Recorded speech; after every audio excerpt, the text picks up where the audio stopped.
Cool. What'd I miss? I was just telling Andy that the rabbit hole on Inscription goes deep and he needs to start playing. Yes. It's installed. That it's installed as a precursor to playing it.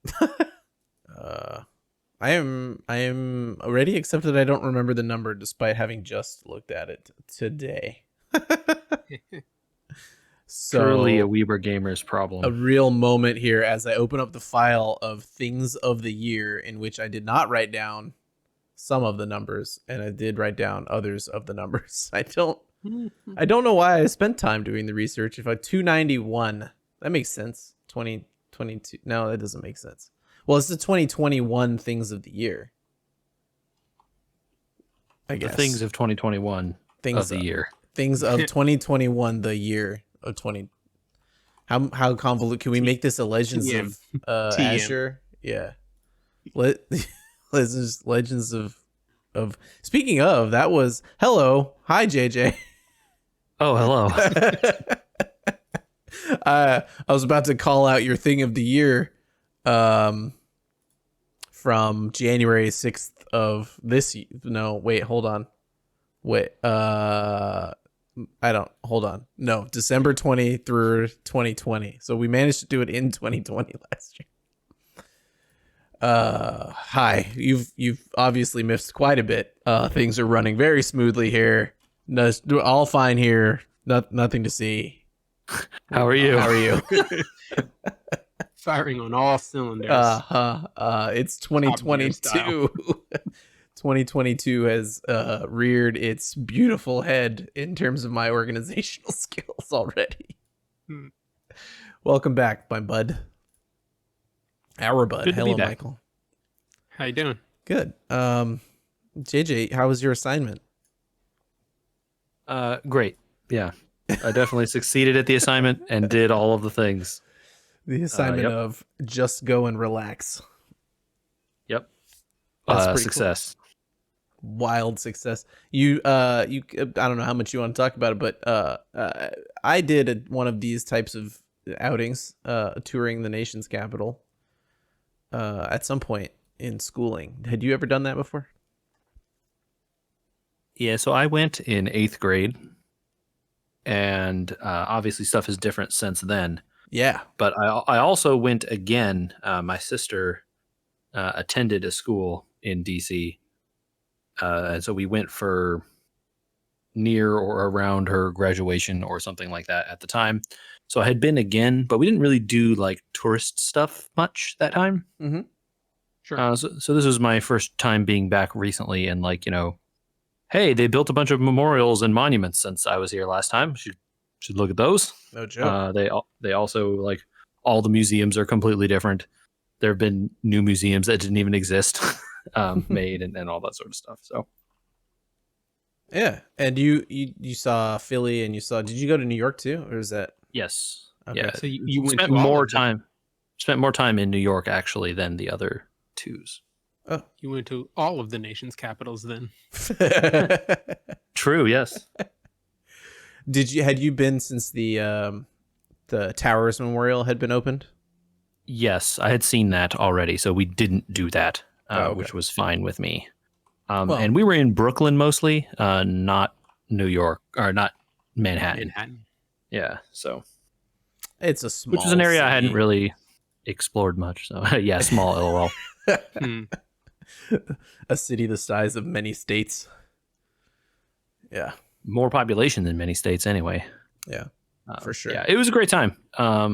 Really had a good time, despite COVID sort of crashing in during the middle of that trip and closing a bunch of stuff and redirecting our plans in some instances. But we made it work, and it was not really much of a problem in the end. So It really has been crashing in. I hope everyone out there has been kind of safe, and that you still got to at least be with some way loved ones over the holiday. I think we all did manage to do that, either digitally or in person safely over here. And that was a nice little break. Nice little recharge time I think we all had over this past little couple weeks. Michael, I know you maybe got a little bit more time off this year than normal years. There were a couple extra days in there just because of how the holidays fell on the calendar this year. Yeah, which is kind of nice, right? I mean, I'm never going to complain about that. Getting that Monday off after New Year being on the weekend is primo. Chef's kiss. And for me, it turns out that this Friday is my off Friday, so I have a 3-day week. So you're right back at it. Mine would be too, but I'm moving mine because we have family coming into town next weekend. Oh, that works out. As evidenced by the lack of people in my office, a bunch of people were like, "What if I just took 3 more days and had more vacation?" Can't be mad. No, you can't. What you can do is play lots of games, or in our case, spend many hours racking our brains for the type of things we enjoyed doing last year. I'm sure we all couldn't come up with it immediately. Or we all came up with it immediately and went back to playing Inscription. I mean, Breath of the Wild, but yeah. And then Inscription. I have to admit, I used the time after our Portal 2 finale, by the way, JJ. I'm over here. I saw it on the YouTube. I didn't watch it, but I'm pumping my fist. Yeah. Yes. This is not a spoiler because the game's so old, I don't think it matters. I did not realize, I think I had played through it with someone before, maybe some friends of the pod in the past. I don't remember the ending of it. I did not remember that it was a prequel to the game, to the main game, the single player story. Yeah. That was cool. Although, hold on, you're talking about the multiplayer ending. Yes. Yes. Yeah, because it is different than the single player ending. Yes. But yes. Yep. Yeah. That was kind of cool. It's good. That's enough of that. I think you should go watch it on the YouTube, and you can watch last week's episode on the YouTube. Also, I mean, all weeks you can watch on the YouTube, but last week we played some Loop Hero live while Michael paused his Inscription playthrough due to unexpected interactions. Michael literally found the entrance to the rabbit hole. Yeah. Turns out that would have taken a little more brain power than multitasking would play well with. So I will be joining the Inscription train shortly because I see that Loop Hero is more of a commitment than I thought in terms of making progress long term. Loop Hero is almost an idle game at some points. Like at certain points of that game, you just need to like get resources. Yep, that's the thing. I just kind of started to realize.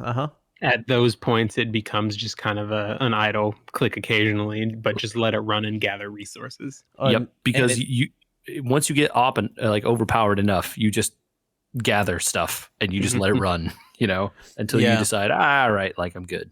It sounds like there needs to be some builds where I sort of just put groves down so that I can get wood and then just run around getting wood and only doing that. And that's when I kind of realized, okay, I can put this down for Inscription. I'm not going to like beat this game by the end of the week. So I'll be you need to commit significant time to do that. Yes. Unfortunately. Yeah, that's okay. That's fine. Inscription deserves my time, it sounds like. So we're going to be making the transition. So I kind of alluded to it at the beginning, but since we're back together, and since we missed 1 year of doing this all together in 2018, I think Michael and I came up with the idea in episode 136 of saying what we enjoyed the most. It didn't have to be a game. And I came up with the Switch, and Michael came up with Into the Breach that year. And then since then, we've done it all together, and we're going to continue doing it all together, whether or not it's in the previous year or not. Little reminders if you want from along the way. 1 year you both picked Bloodstained. That was a good year. Yeah. Good year. 1 year we had like a 40-minute conversation about monetization and loot boxes, and I think we even talked about the future of NFTs in there. Gosh, help us. If only we had known. If only we had known. We were thinking that it would be bad and didn't know it would be that bad. Last year, Michael, you picked 20,020. JJ gave an RPG list the size of my arm. And I picked ostensibly I picked Game Pass, even though I couched it in the Halo MCC. So those are kind of like highlights of things that we had done. Some mostly geek related, but sometimes game related. All the time, fun. So this year we're gonna do some more thing. This year we're gonna lead off with things from last year. Yeah. And who wants to take the reins here? Michael, you want to go? Sure, I can start.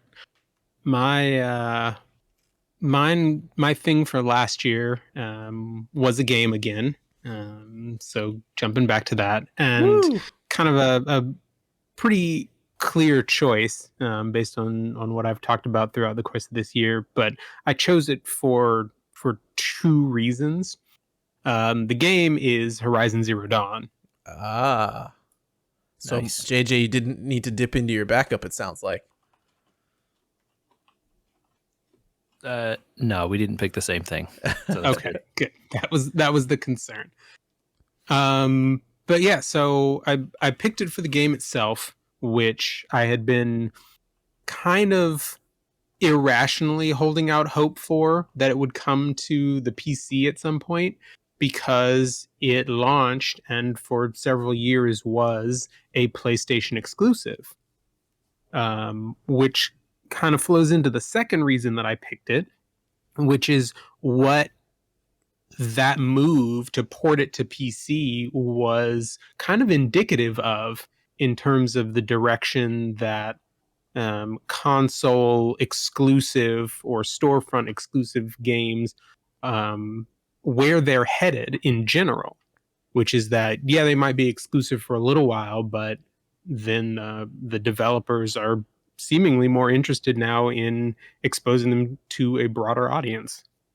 I think that that's a even understated thing when it comes to Sony, right? Sony, other than, did they back Final Fantasy Online? Those online games, they probably did. Sony kind Hard.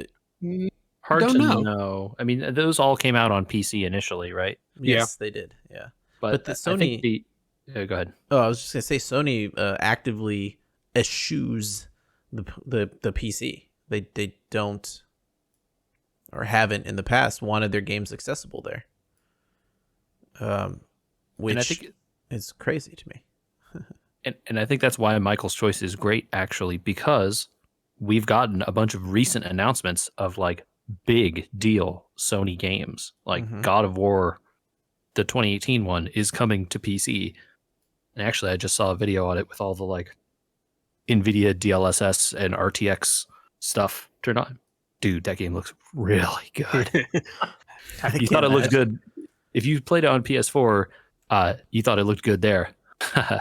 No, this is like 120 frames per second, like amazing stuff. So it's just like, yeah, and the Uncharted stuff is coming. Uncharted on PC. What? Like Yeah. my mind is blowing over here. So, and those aren't even out yet. So yeah, you can only imagine they have a whole pipeline of stuff, right? Let's armchair this thing, because we have no idea why they're doing it, other than just spitballing. Like, do they do it because the PC market is large? Do they do it because the PC market is small? Do they do it because it's another avenue to make money on games that maybe wouldn't make that much money? Do they do it because the PlayStation's falling behind the Game Pass level subscription service thing Microsoft has introduced, where day one, all those things are going to be available PC and Xbox player base? Like, Microsoft seems to have moved the idea of a console from console hardware to platform, right? This is our platform wherever it runs. Yeah. And I mean, Sony with PlayStation is starting to realize it too, because they made that announcement that they are coming out with a Game Pass competitor. There haven't been any details on whether or not it'll be console exclusive, or if there will also be a PC downloadable version of it that you can access your account through. But I think they're starting to realize that they need to compete in that arena if they want to stay relevant. I actually don't think that's why they're doing this. Debate. I love. Okay. I think Andrew did mention one of the reasons, and maybe the primary reason in my mind, And I think that's just that these games are really expensive. Yeah. Really expensive. There's that angle. They can sell a lot of, like, these things sell PS4s or PS5s, right? These are the things that drive people to buy these games on Sony's platforms. But at some point, you kind of tap that market. And especially if you're going to charge what PlayStation 5 games are, which is a minimum $70, right? Right. And then you come back and you're like, well, you know who, and now at this point you're like, okay, well, maybe this was a PS4 game. It did really well. But if we try, we're not going to sell the PS5 version for $70 again. That's not going to go. But like to pay a $10 remaster fee or whatever that they've done in some instances, no one's going to go for that either. What if we release it on PC? Those people haven't played the game at all, right? Maybe we can, turn the graphics knob up a little more since the hardware is just naturally more powerful in some instances. In all of our instances. I was going to say you can maybe turn the graphics knob up, coughs, Final Fantasy VII Remake cough. Yeah, certainly you can, enable some knobs anyway, if nothing else. I still want to play that game. I'm Same, out. but I'm gonna wait a year and see if it comes to Steam, and then they do a bunch of stuff. Yeah, because that seems to be something that happens also. When you just said storefront exclusives might be changing, I chuckled internally about the Epic Game Store and their continuing mission to somehow lock games to their platform that I have yet to buy.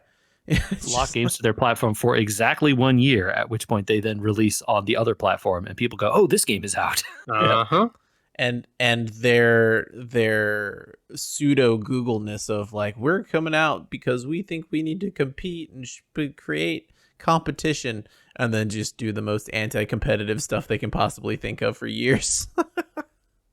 This is how you build a user base. I have comments about Epic and their personality that I have learned from reading a book this year. I read that Jason Schreier book, but that is for a different episode of this podcast. We can talk about it next week. We don't have time this week.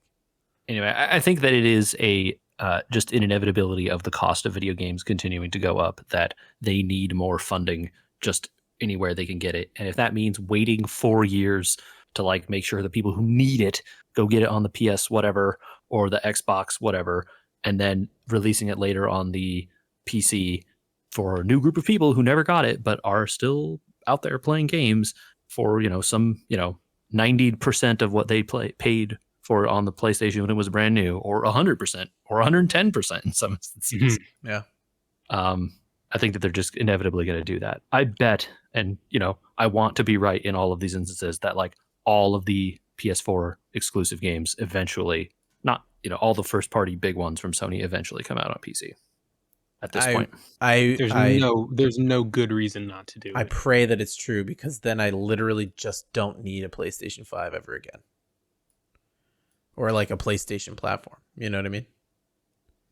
Yeah, and there are still going to be instances where like the PS5 is going to get stuff, and then you have to wait 5 years. And maybe some people are not willing to wait 5 years. We were gamers tend to be willing to wait, but you never know. That's our MO.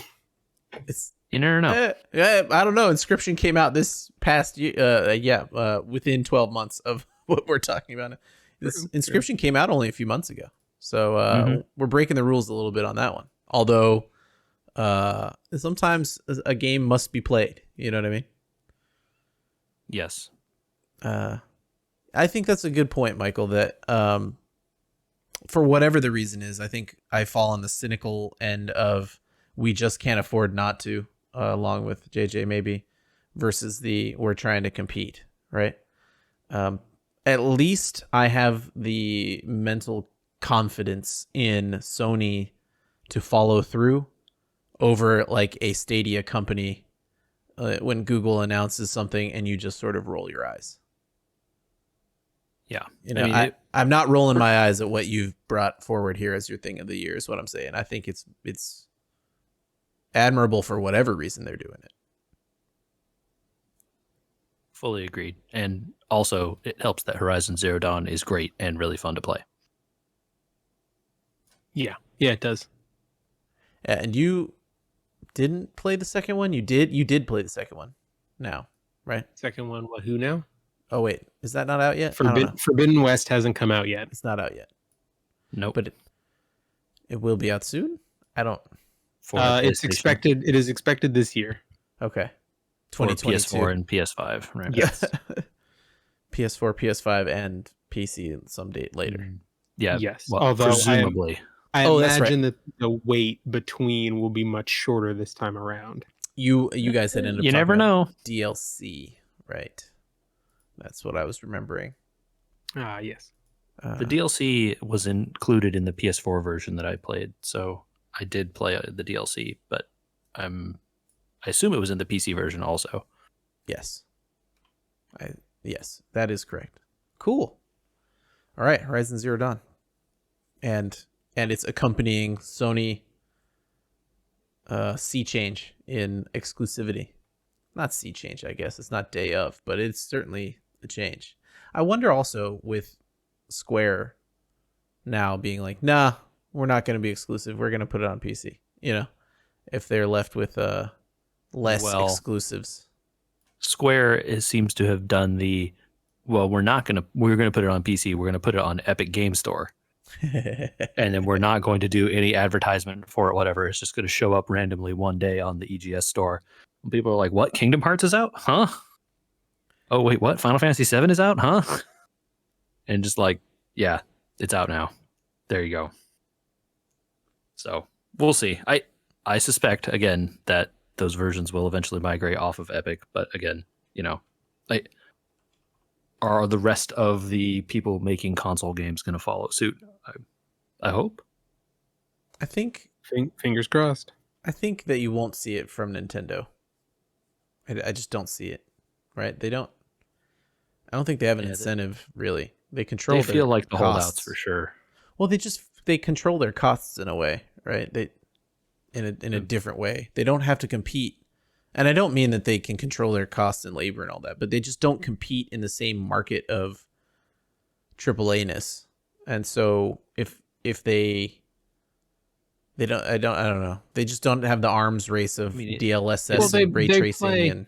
Nintendo is playing in a different sandbox, right? And they have been for a while now. Ever since it became the arms race that it is between Sony and Microsoft, Nintendo has just kind of bowed out and said, you know what? We'll be over here doing what we do best.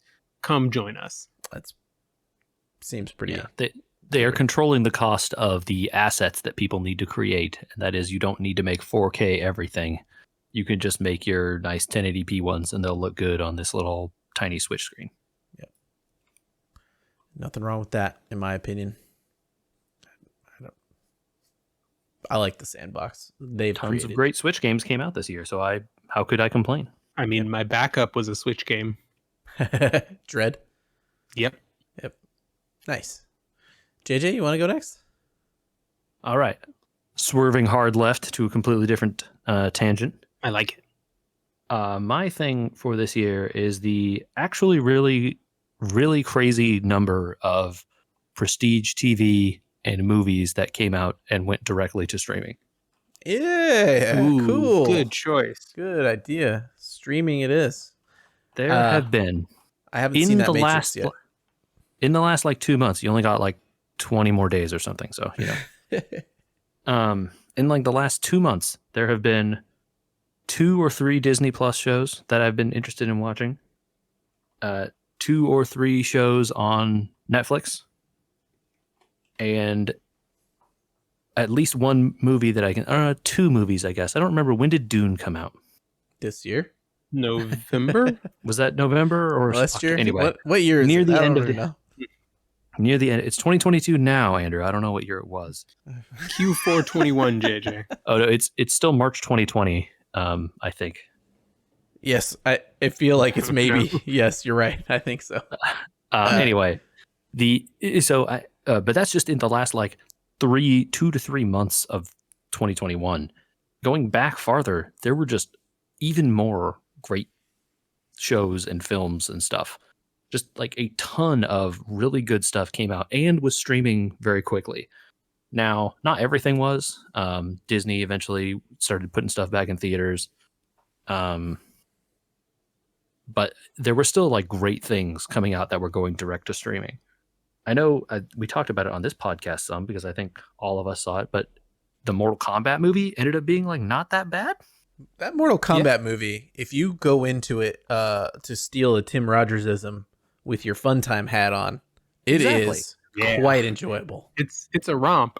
And it was a streaming first movie, right? It came out in the theaters at the same time. And we gotta give props on the title of this film. Every time it's mentioned on this podcast, it's required to be called Mortal Kombat: The Rise of Kano. Yes. Yeah, man. He's so much the best character.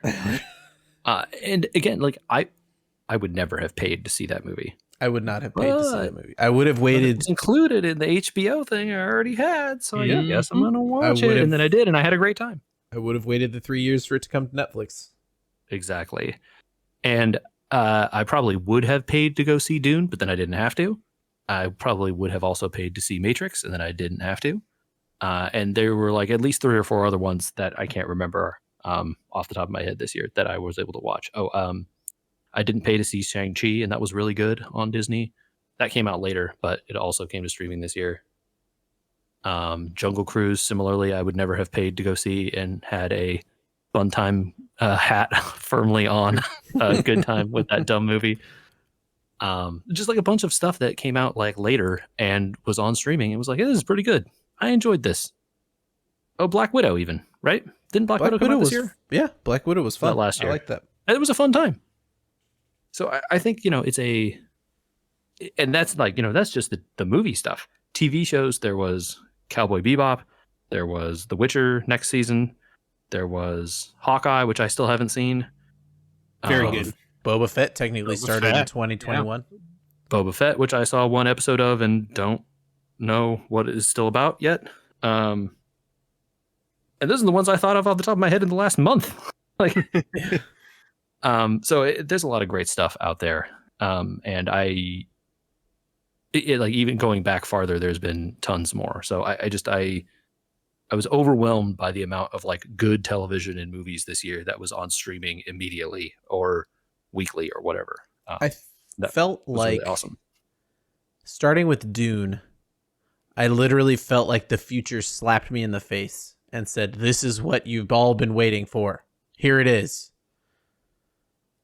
There's so much personal attention in terms of the creation of content now, of every service trying to be everything to everyone, and therefore there is something to watch on every single one of them, and they are doing their best to make it as quality as possible. It's not a quantity question.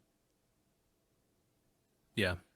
And that is very strange to say. I mean, not all of it's good. And not everything you watch needs to be prestige TV. I'm not a snob about it. Like that Mortal Kombat is well made, but it's not prestige. And that Jungle Cruise movie is not good, but it is dumb fun, right? Yeah. But at targeted dumb fun at like a certain exact person, right? Yeah. Like me, the person who had a good time going to Disneyland and seeing the Jungle Cruise. Like that's what it was. I saw that new Jungle Cruise recently, the ride that they changed. Oh, yeah? What'd you think? Yeah, it's fine. There's not really a ton. I mean, they took out some stuff that was racially insensitive, and they replaced it with stuff that is funny, I think. Some new animatronics that look good. They still hit some of the old highlights of the ride. They still have the backside of water joke, and that's all that matters. So. Yeah, that's basically all that matters. I want to know if like maybe the jokes are better at night or something, because it just seemed like maybe a little flat on that end of things. So I think they're given a little more latitude to riff on their normal script when it gets late. Yeah. And so late in the evening is always the best time to ride. I have been told that by people who used to be boat operators, that the instructions are basically like during daylight hours. That was follow the script, and once it gets dark and later, they kind of let you not like go all the way off reservation, but you can definitely like go stretch it a little bit. Not like all the way into like racy jokes or anything, but definitely like allude to the idea of something that could be construed as racy. Sure. They did. I mean, the skipper was fine. She did a good job answering my kids' questions with funny jokes at the end when asked why there were two docks. She had some good one-liners there. I'm not saying it was bad. I just it felt like, this is they've got new stuff on this ride, but no new jokes really for that stuff. So it was a little strange. But hey, we're not talking about that right now. We were gamers tangents. Can't stop us in the new year. Yeah, I think getting back to the point, I think that there just is an unsurmountable amount of stuff coming out now. All of which is good to some level or degree. That like I felt like in 2020 it was easy to catch up because like nothing was coming out. And then some stuff started finally trickling out again. And then this year they were like, all right, open the fire hose. Here you go. It felt like that a lot of times. I mean, we've definitely hit the point that I'm like, okay, thanks. I'll file that away for, next year. Like people tell me to watch, that Succession show is great because it's about this, this, and this. Oh, that White Lotus show was great. It's about this, this, and this. Oh, it's about, and it's just so much that you literally just have to kind of file it away and say, what piques my interest because it exists now. Shoot, I mean, wasn't Loki this year? Yep. Wasn't WandaVision this year? Yeah, maybe. It might have been early this year. It might have been like February. So and those were like great shows. I thought pretty good. I think Loki was by far and away actually the best one.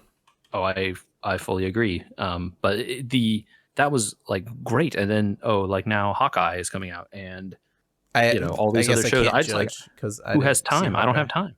Yeah, January 2021. Hawkeye is my like backlog permanently based on trying to watch other stuff. Yeah. We've had one episode left for several weeks now. JJ, because we've been watching other things. JJ, there's almost a full season of Discovery out now. Sheesh, I know, dude. I haven't even started. Like, what am I doing? Star Trek watching person on this podcast, not watching the Star Trek thing. No, I haven't seen it either. I think since we finished Lower Decks, it's been kind of like, okay, take a breather because, I watched Prodigy with Kit, which should be coming up here in terms of release as a subspace transmission. We talked about it. Oh, nice. Yeah. It was.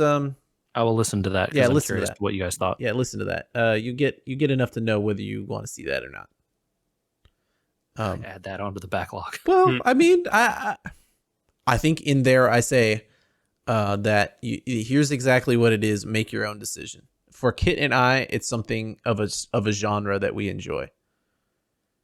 But a lot of people may not enjoy. Okay. Yeah. Well, I look forward to hearing it on a subspace transmission to come. Yeah. So if you had to pick a prestige TV for our listeners to not watch because we don't have any time for it, what would it have been? Don't watch Cowboy Bebop. Oh, ouch. And I say that as a person who liked it. I enjoyed the show. But you probably have already seen the anime, and the anime is better. The book was better moment of 2020. I mean, it was. But if you're a huge fan of the anime and you super loved it, you go in and watch the show. You'll have a good time. The show isn't bad. Like, I liked the show. If they had done a second season, I would be happy. You got to cut one. That's, I think, the least of these most recent set that came out. Like, I really, really liked Witcher. I have no opinion on Boba Fett because I still don't know what the show's about. I haven't seen Hawkeye, so you got to cut one. That's the one I've seen, and I would. I can't imagine the amount of TV we've watched this year. I actually started a list on my phone for 2022 because I looked back and like things you just said right now. WandaVision came out in 2021. Mm-hmm. I thought so. Yeah. Good Lord, that feels like it was mid 2020. Which means it was probably Falcon and the Winter Soldier this year too. Yeah, that was after WandaVision. So Yep. But like I cannot. There's no possible way I could remember everything I watched in the last year, and so like I'm just starting that list for this year. I want to know. I want to know. Yeah. Wow. Good call. Yeah, the streaming thing is big all of a sudden, thanks to dire circumstances. Well, and I like I said, I have to give props to HBO for putting their first run stuff on streaming, like day and date. That's awesome. And say whatever you want about like it's not the right way to see it, and maybe Dune would have been better in the theater, but I was able to watch it twice instead of only being able to watch it once or whatever. Dune was great on my 4K TV with my Sonos gigantic soundbar with Atmos 7.1. Mm-hmm. It was as good as watching it in a theater because I didn't have to sit there with a bunch of people, and I didn't have to wonder if the high schooler was going to get the sound correct or any of that stuff. I made my own popcorn, and I had a great time. And if a 4K TV is not good enough for you, suck it. Can't help you. Like don't at me with your creative whatevers about what I can watch it on. The issue really is the bitrate on these streaming sites, man. That's the real thing we need to talk about and why it's so bad. I don't get it, right? Like, give me more bits, bro.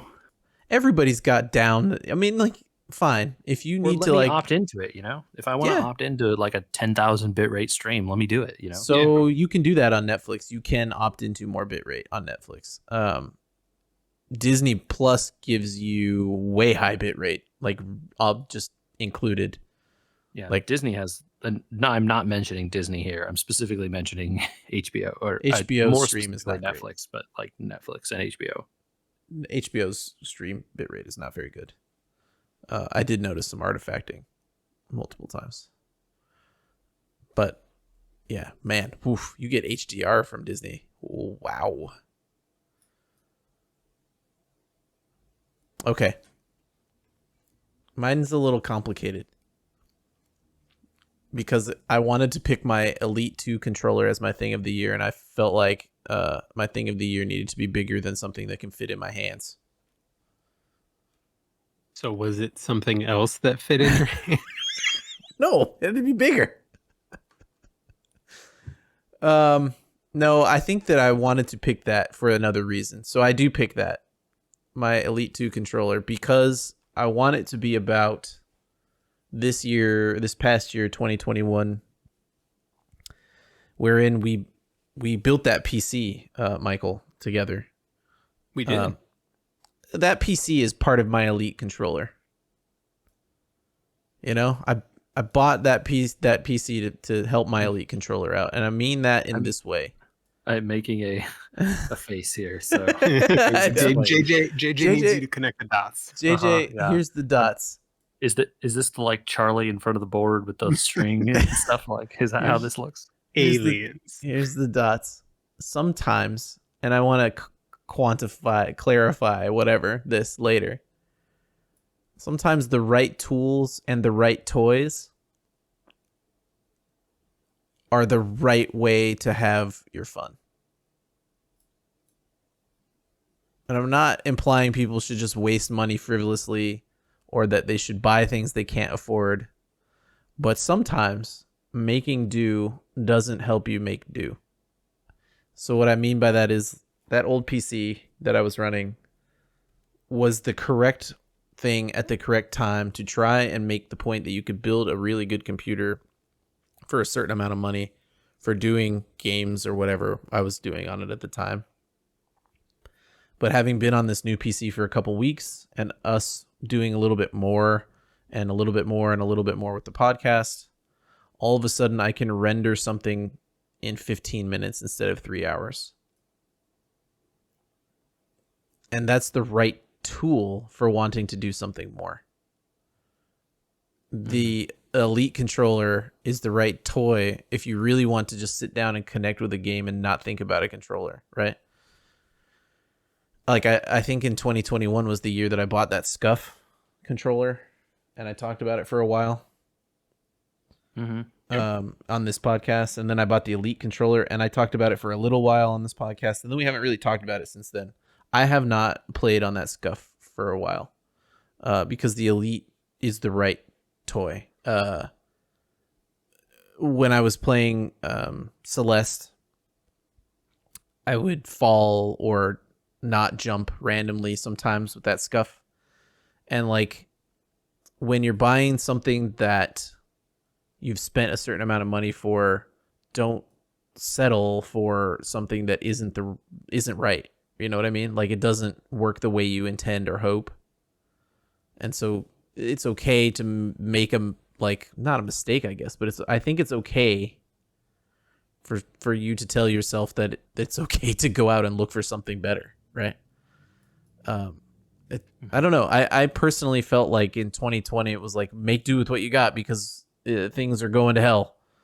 And we all need to be thankful for what we've got and all this type of thought. And that gets quickly into ingraining itself into your head that, you know, just settle for things. Settle with the fact that the PC renders in 3 hours when really the technology is so far beyond that now that you should probably be looking into upgrading, right?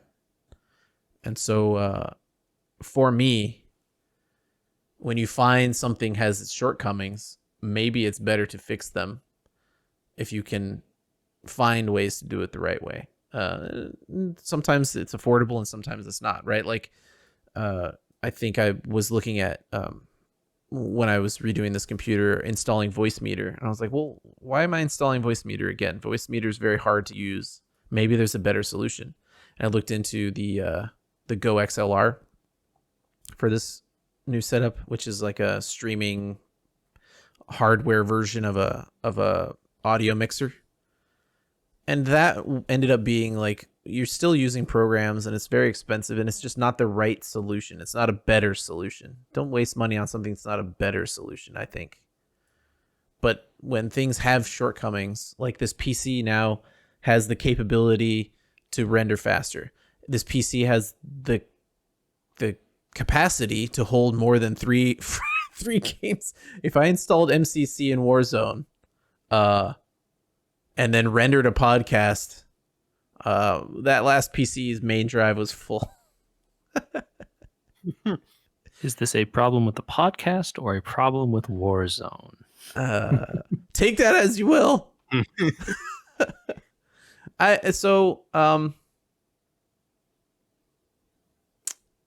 Don't use a wrench when you need a hammer. And sometimes it's okay to buy a nicer wrench even if you have one that would work. That's why I'm picking the Elite controller, kind of. Did I connect any dots there, JJ, or is your face still all scrunched up like a lemon? No, I think I get it. It's not, I don't know if your guys were infinitely more debatable and fun to discuss, I think.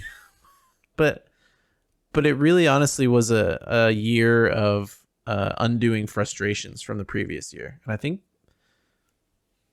it's okay to do that, is what the Elite controller was the beginning of understanding. When I don't know, did anybody buy anything or do anything this past year where you guys felt roughly similar or undoing your frustrations from 2020? It's a shot in the dark life question to throw at you in the middle of a podcast. Yeah, I mean, I certainly had a great time building my PC, but I don't think it had the same level of frustration undoing that yours did. Yeah. So it is nice just to be able to hit like max all on games and not have to worry about it anymore. And that could be, I mean, you could even, I think you can extend this to games, right? Like it doesn't sound like it's about games, but I think a lot of people, you buy a game and then force yourself to play it for 30 hours because you spent money on it, right? Maybe it's okay to let stuff go if you're just not having fun. Maybe that's related to this kind of thing, right? Certainly could be. This is a heavy thing to talk about with just an Elite controller as the basis. Be clear though. Don't waste money if you don't have it. just because I said buy something nice if you can. I had the opportunity to look at the whole of why things became more enjoyable for me personally, and that was one of the reasons, was making sure the right tools were in place to do more stuff.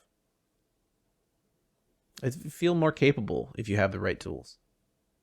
So go out, find the biggest wrench you can. Yeah. Anyway, that's my thing of the year. I think it's a good one. I really enjoyed. We had 3 very different directions we went. Yeah. All good and like fun things that happened, but also like very different directions. Yeah, and hey, that Elite controller is pretty cool. And now you have a computer to go with it. And now I have a nice computer that goes with it. Yes. Although I still want to try one of those like in person before I think about getting one. I honestly now okay, well let's get back into the real here. I now having used the Scuff, here's my final review. 2021 Scuff versus Elite, the final review. Get the Elite controller, don't get the Scuff. Yeah. Okay. The Elite 2, the latency is technically worse, although if you buy if you try to do it over Bluetooth, it's like 10 milliseconds of latency. If you do it wired, it's a little less than 7 milliseconds. If you buy their little $20 dongle for your USB, it's like 7.1 milliseconds of latency, so it's almost the same. I don't know why. I guess Bluetooth doesn't maybe it doesn't parse the signal as often, just to save a little battery or something. Quality wise, the Elite just feels snappier. Well, I guess this is worth saying. Do you use it wirelessly most of the time?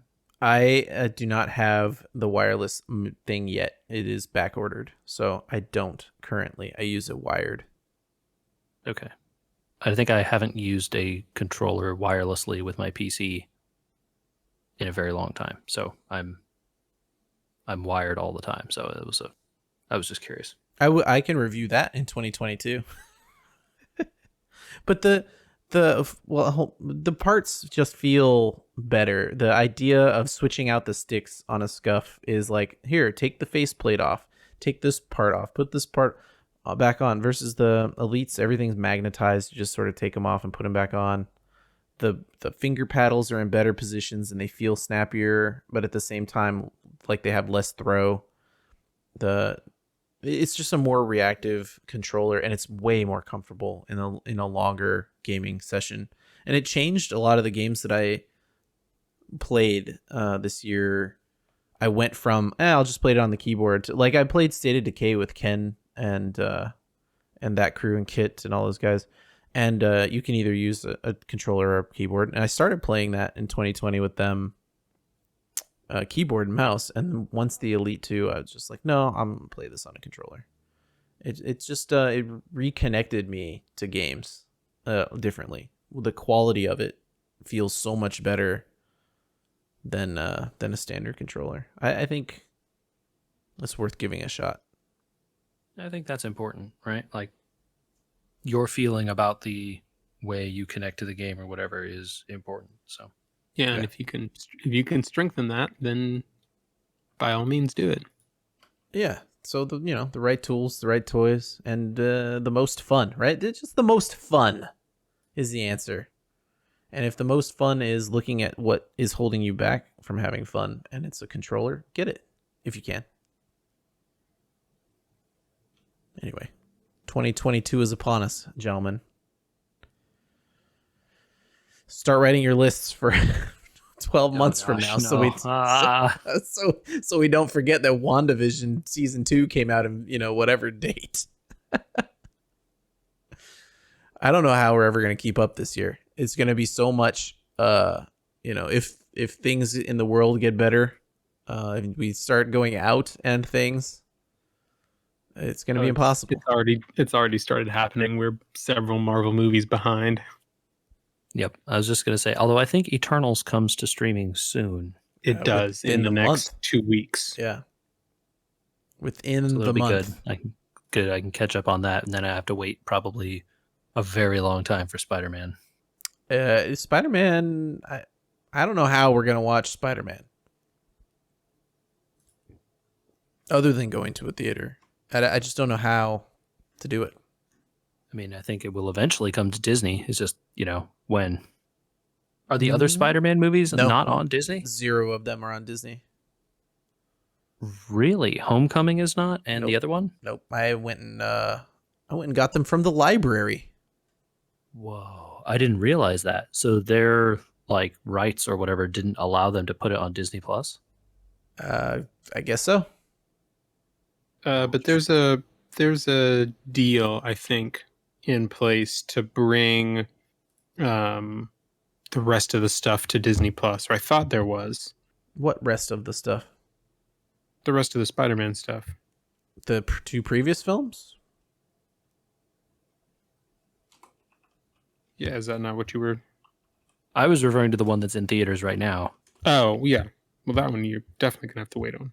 I knew I was gonna have to wait on that. I just assumed the other other Spider-Man movies are just never like the non-MCU Spider-Man movies are never coming to Disney because they're not Disney movies. No, they won't be. The MCU Spider-Man movies, I'm surprised, are not, but I guess, they're definitely not licenses. on there. Definitely not on there. I literally got them from the library. Hey, visit your local library in 2022. Or I heard that it's way harder to get a library card than it used to be. Is it really? The rules for getting them aren't just like, show up and get one anymore. You have to show a proof of residency, which is harder than that sounds. Huh. Because like a driver's license isn't a proof of residency. Oh, so like you need a piece of mail with your like name and address on it. with your name on it? No? Yeah, okay. Like a piece of mail, like a bill or something that comes to in paper to your house. Cool. That sounds terrible. Yep. Well, good luck going to your local library. They have a lot of online services that you can use these days, like digital books and stuff like that. Maybe that's easier to do. If not, I rescind my recommendation for 2022. I mean, still go, just have to be aware that it might be hard if you don't have a library card already. Yeah. Hey, we're 4 days into January 2022, and I have yet to make an Amazon order. I feel good about that. That's noteworthy. I went in to see if that wireless adapter was shipping. It still has not. It has not shipped yet. It is delayed. Sigh. Oh well. I want to give it a shot. Anyway, 2022 is upon us. We are here. We will be here. We will do more things. Next week, we will talk about a huge backlog of stuff we have not had a chance to talk about that I have written down on here. There's a lot of games like Hearthstone Mercenaries that came out last year that we still have yet to talk about. Yeah, man, stuff to say about that. My almost thing of the year, Spiritfarer from my time with Game Pass last year. Oh yeah, you never did give us your review. Yo, we still haven't talked about He-Man. Dude, oh, man, that was the other one. See, dude, He-Man. So, by the way, part 2 of that came out. Yeah, Revelation Part 2 came out. Matrix 4 is out. We'll talk about that since it's fresh in my mind. Yeah, we've got a backlog, and it is here to stay. So we will be here to stay, and we will be with you in 2022. And I played some other games. You played some other games. I'm sure we have a lot going forward. So we'll probably have to talk about Inscription if you get around to playing that too. So I'm literally gonna take the dogs out to the bathroom right after this, and then I'm gonna click this thing that looks like a disc on my desktop. Please send us your impressions as you get started. I might record it. I might just OBS record the whole thing. Or okay. You know what? I can shadow play record it now. That this 3080 is going to probably crush Inscription. You don't need a 3080 to play Inscription. That's what I'm saying. So you don't need a 1080 to play. It'll have some spare time. Hey, actually, when you do that, make sure there's an option to I don't know if Inscription has it, limit your frame rate. Oh. You don't need 10,000 frames. What if you bring it down to 60? 100 or whatever, something reasonable. Yeah. if you have a monitor, it should, like, if you have a G-Sync monitor or whatever, it I should have do a that G-Sync automatically. monitor, yeah. Yeah, so you should be okay. But just, if you hear the fan spin up right when you turn it on or when you're in the menus or whatever, that's what's going on. Nice. I would love to. I got to go in and figure out how to turn on the G-Sync on this monitor because I don't think it's on. I noticed when I was playing, I don't remember what is the other night, but the frame rate counter was like 200. I was like, I can't display 200. What are you talking about? Yeah, that's like an NVIDIA thing usually in the NVIDIA options somewhere. It should show up. Well, So, we can do that later. Right now, we're going to let people go with their 2022. Get started. Enjoy. Think about what your thing of 2021 was and enjoy it more. Go find it and enjoy it more. And until then, send us your new things that you want us to try or you're going to try in 2022. Don't make a resolution. Just do it. Where would you do that? You can do that at weweregamers.com, our website. And you can send us those emails to podcast@weweregamers.com, a email address for which all of these things can be sent. You can follow this podcast on YouTube. You search for We Were Gamers, all one word. You can find us on your favorite podcasting locale, Google, Amazon, Spotify, Stitcher, I don't know, wherever else fine podcasts are distributed. Just check us out on there, We Were Gamers. And we're also on social media, but social media. Yeah.